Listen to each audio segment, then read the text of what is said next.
Going to be a pretty quick episode, just because I've kind of got everything situated for the day, so I'm done kind of wrenching.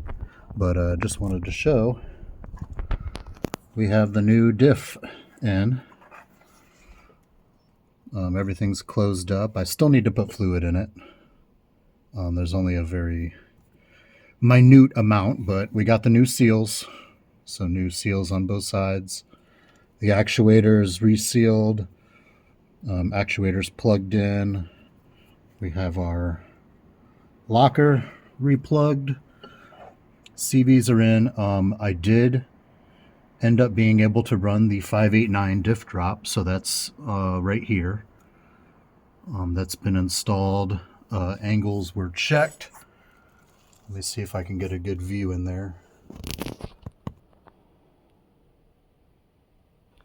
But yeah, the bushing and the spot where the bushing sits is sitting pretty good with how I have the front cross member adjusted. So if you remember, diff drop will drop you like this. I actually lowered the front with the cross member by cutting out the mount and welding it, basically shaving it down about a half inch. I think actually it might have been about a 1/4 inch, and re-welded it so that my front, or the back part of the front diff, actually levels out.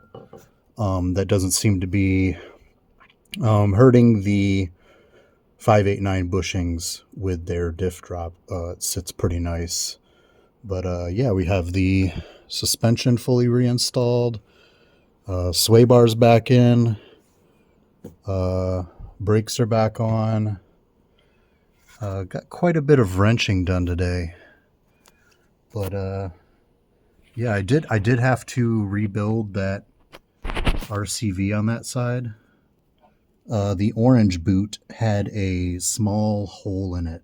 It was very, very faint, right inside one of the ribs. I mean, it was maybe about that big. Very, very tiny hole, but while I had it out, I went ahead and dismantled it, and I had a set of boots that I had bought previously sitting in the house. So we got that switched out, so boots are good, CVs are good. Yeah, so that's where we sit on the underside. Pretty close, ready to drive.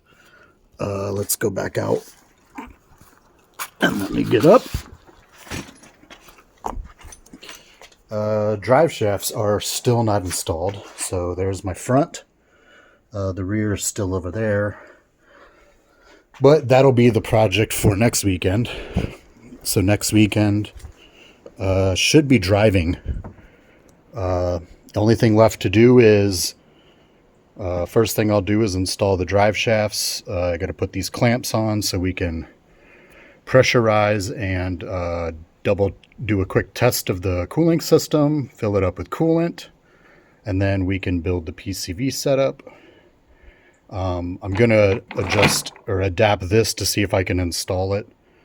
I discussed that in a previous video, and then we've got to throw the belt on. That should be pretty much it.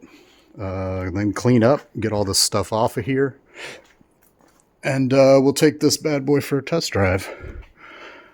But yeah, so the next video hopefully will be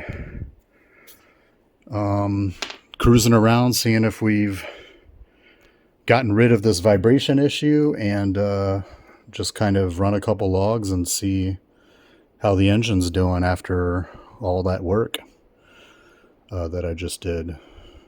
But yeah, just wanted to give a real quick update, and hopefully next video I'll do some we'll do some driving and start wrapping up this other phase and saga of the V8 project. All right, so see you guys on the next one.